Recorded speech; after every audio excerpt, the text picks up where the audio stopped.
Have you ever sat alone at lunch and felt like the whole world was watching? Not because they were, but because part of you believed they should be. As if being alone in public somehow meant something was wrong with you. We live in a culture that glorifies being seen, being known, being surrounded, where constant connection is the currency of worth, where silence can feel like a punishment, and solitude like failure. But what if that's not the truth? What if being alone isn't a sign of weakness, but a path to clarity? In this video, we're going to gently untangle the lie that says, if you're not surrounded, you're not enough. We'll talk about the difference between loneliness and solitude.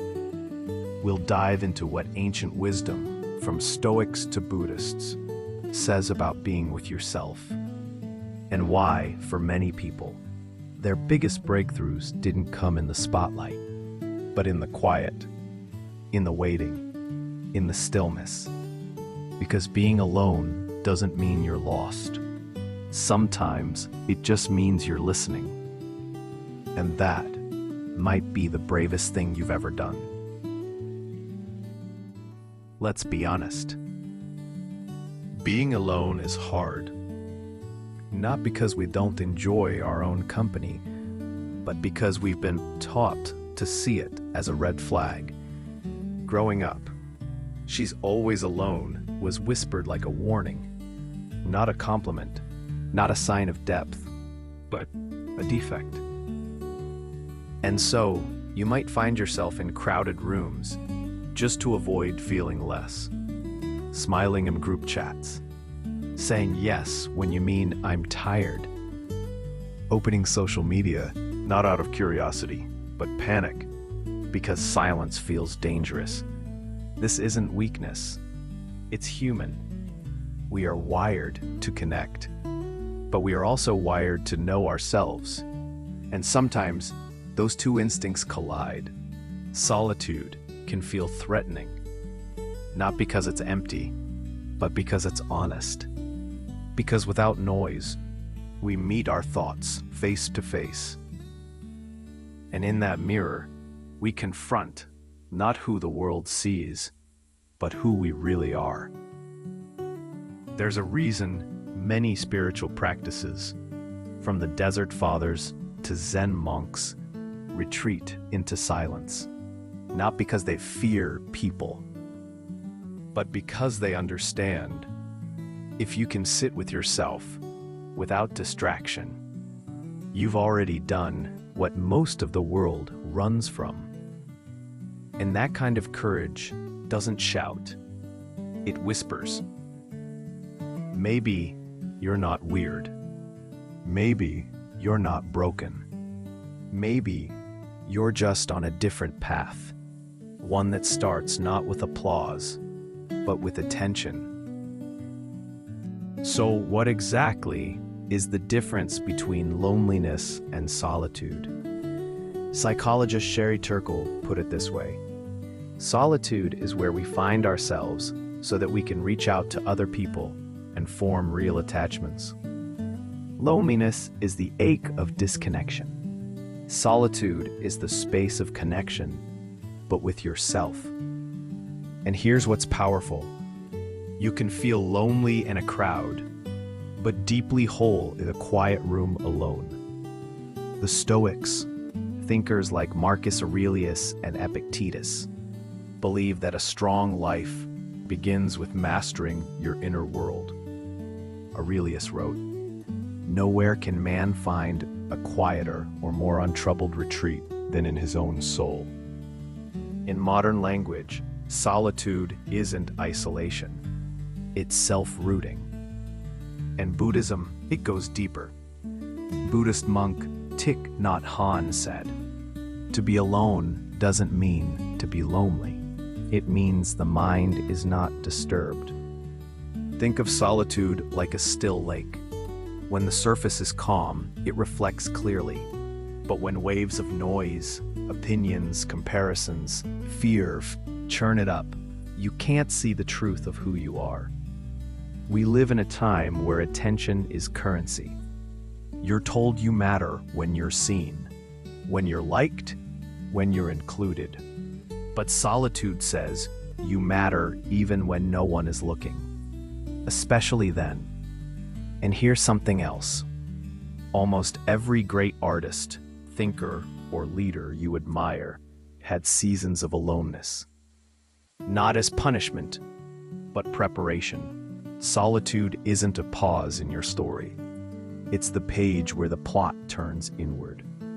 It's where you stop being a character in other people's narratives and start becoming the author of your own. So if you're walking alone right now, don't rush out of it. There's something sacred growing inside the quiet. So how do we move from fearing solitude to honoring it? Let's talk about 3 quiet practices to begin with. 1. Name it without shame. The next time you find yourself alone, resist the urge to label it as failure. Instead of saying, "Why am I always by myself?" say, "Right now, I'm in a season of self-connection." Shifting language shifts perspective. You are not left out. You are looking in. 2. Create silent rituals. Choose one small moment each day to be intentionally alone and still. No phone, no playlist, no to-do list. Just presence. This could be sipping tea on your porch, a 10-minute walk without music, or journaling before bed. The goal isn't productivity, it's presence. Let your nervous system breathe in the silence. When you're alone, ask, what do I feel without anyone else's expectations? Who am I when I'm not performing? What do I actually need? These aren't easy questions, but they're true ones. And answering them might take days or years, but solitude gives you the time. And here's the irony. The more comfortable you become with being alone, the more genuine your connections will be when you're with others. Because now, you're not using people to fill a gap. You're meeting them from a place of wholeness. Solitude isn't a rejection of people. It's a return to self. So when you re-enter the world, you're not looking for permission to belong. You're simply bringing your full self into the room. And that is magnetic. Maybe right now, you're in a chapter that feels invisible. You watch others post their highlight reels. You scroll through group photos you weren't in. And some part of you whispers, you're falling behind. But here's what I want you to remember. You're not behind. You're just building roots. The tree doesn't bloom year-round. The moon doesn't glow every night. And you're allowed to retreat without shame. Because your worth doesn't expire in silence. It reveals itself, one moment of breath at a time. You're not behind, you're just learning to hear your own voice before the world tells you who to be.